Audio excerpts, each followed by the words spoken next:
A movie role can make you or break you. It can make you a star or make you miserable and forgotten. Imagine a movie you play a role in, becoming a certified blockbuster, but then that film follows you for the rest of your career and maybe even your life. Imagine not finding a job after a film you starred in bombed. Imagine getting badly hurt, laughed at, divorced, and more, just because of a role you portrayed in a movie. Now, stop imagining. In this video, we take a look at 10 actors who played their roles in the movies, which later came with a price and their consequences, to the point of even ruining their lives. Here we go. George Clooney, Syriana. The geopolitical thriller Syriana was critically praised and was on several critics' top 10 lists for the best movies of 2005. On a personal level, this was a very successful movie for Clooney himself, as for the role, he won an Oscar, a BAFTA and a Golden Globe. However, filming the movie had a heavy cost to his brain. During filming of the movie, Clooney experienced a traumatic brain injury while on set, leading to long-term severe headaches and neurological side effects. It was so extreme and painful that Clooney even had thoughts of ending his own life. Fortunately, he recovered after a few successful brain surgeries and regular therapy. Uma Thurman, Kill Bill Volume 2. Sometimes, in order for the actors to express and show a natural reaction that is unplanned, the directors throw them into scenes without any warning. That's exactly what director Quentin Tarantino did with Uma Thurman in the movie Kill Bill Volume 2, when he wanted her to drive the bride's iconic blue convertible instead of a stunt double. Thurman felt uncomfortable with Tarantino's idea, but eventually agreed.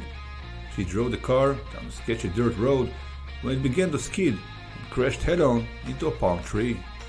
According to a video she released of the crash in 2018, the camera was in the back seat, filming Thurman from behind at the time of the accident. Her head slammed into the steering wheel and knocked her unconscious. After several minutes, she was able to walk away from the accident, but ever since, she sustained permanent damage to her knees. On top of that, some of the project's leaders, including producer Harvey Weinstein, tried to hide evidence of the crash and working conditions that caused it. Thank you for choosing to watch our video. If you enjoyed so far, please like and subscribe to support our channel. We truly appreciate it. Now, let's continue. Bruce Willis, Die Hard. Die Hard ruined Bruce's life? I know how it sounds, but hear me out, pun intended, and you'll soon understand how. Die Hard made Bruce Willis a huge star and started for him a successful film career as an action hero. With that said, he had to sacrifice his hearing for this success and stardom. An accident during filming left Willis partially deaf in his left ear. John McClane was an important role for Willis's career, but not sure that losing 2/3 of his hearing in one ear was worth it. Gina Davis, Cutthroat Island. Gina Davis was praised for her performances in the movies Thelma and Louise and A League of Their Own, performances that even got her nominated for several awards. And so, at the peak of her box office prime, she decided to star in a pirate movie called Cutthroat Island, which did not go so well, to say the least. The film bombed and had a huge impact on Davis's life. Rennie Harling, director of the movie, was also Davis's husband. The failure of the film caused their marriage to fall apart, and in 1998 the two divorced. If that's not enough, being the face and star of a major studio flop also made producers wary of casting her in future roles, which hurt her movie career as well from this point on. Jim Caviezel, The Passion of the Christ. Portraying the role of Jesus Christ was a huge opportunity for Jim Caviezel to challenge his skills as an actor. However, during filming of the movie, Caviezel was struck by lightning not once, but twice, and also fought through bouts of hypothermia and pneumonia. On top of that, Caviezel also failed to score other roles later on due to being widely recognized as the face of Jesus Christ on film. Charlie Chaplin, The Great Dictator. The Great Dictator is considered by critics and film fans some of the best political satires ever made. Charlie Chaplin's performance in the movie was hilarious as well as powerful, but the movie had its own impact on Chaplin's life. While the film was praised and nominated for several awards, the final 5-minute speech was considered anticlimactic and was seen as overly preachy by audiences.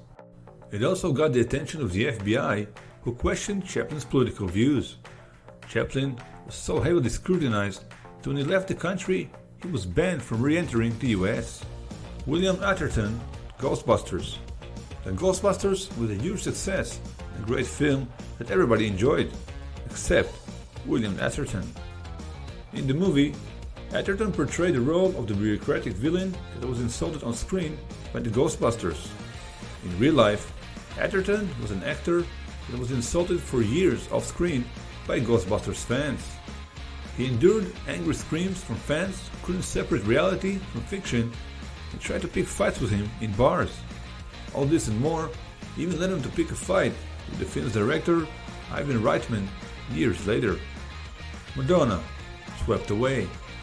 Madonna's life maybe isn't ruined, but she won't ever act in a movie again, and here is why. While mostly recognized as a pop singer, Madonna had some acclaim as an actress in movies like A League of Their Own and Evita. In 2003, things changed when she played a role in a movie directed by then her husband, Guy Ritchie, Swept Away. The movie was a box office bomb, getting less than $600,000 in theater while costing $10 million to make. Madonna won Worst Actress and Worst On-Screen Couple awards at the Golden Raspberry Awards. After this movie, she hasn't been taken seriously as an actress and vowed to never act in a movie again. Jake Lloyd, Star Wars Episode 1. Jake Lloyd got to experience the childhood dream of any young sci-fi fan, and he was cast as the young Anakin Skywalker for Star Wars Episode 1 The Phantom Menace. Sadly, this turned out to be a nightmare.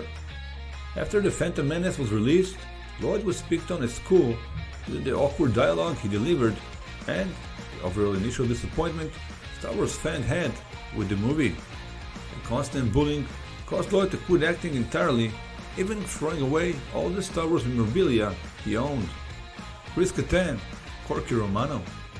In the late 1990s, Chris Katen was a celebrated and popular performer on Saturday Night Live. So, just like other SNL members, Katen also got parts in various films during breaks. Eventually, Katen decided to leave SNL and try his luck at the movies. His first and last big attempt was in the movie Corky Romano. The movie failed horribly at the box office and was also torn apart by critics with a rating of 7% on the Rotten Tomatoes website. After the film's release, Katen's movie career was basically over. While still getting parts here and there, he hasn't had a major role in a widely released motion picture ever since. Thank you for watching. If you enjoyed our video, click on the video to the right, so I guarantee you'll enjoy it as well. Don't forget to like and subscribe to support us, and I'll see you in the next video.